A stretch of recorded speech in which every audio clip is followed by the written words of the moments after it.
Welcome to Chillin' 101. We hope this video helps. Start by ensuring the movement is wound and the crown locked.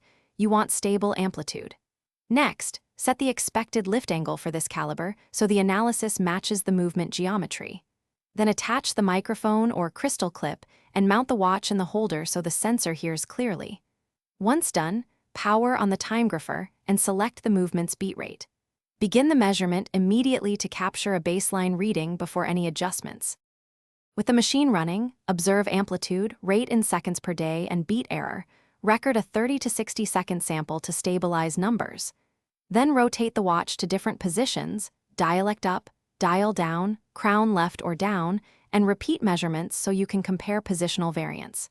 Make sure to average consistent runs. Sudden amplitude dips or rate swings indicate issues. If you see inconsistent traces, allow the balance to settle and conclude by documenting the average rate, beat error, amplitude, and differences between positions so you have a clear baseline. If the rate is only slightly off, make fine regulator adjustments and remeasure until the trace stabilizes. For larger discrepancies or persistent low amplitude, plan servicing. Make sure to test again after any correction. A key troubleshooting tip: if amplitude remains low, suspect mainspring tension, dirt, or oil, stop adjustments, and send the movement for cleaning and lubrication.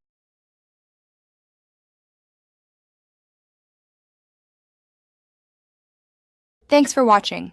Consider subscribing if we helped you.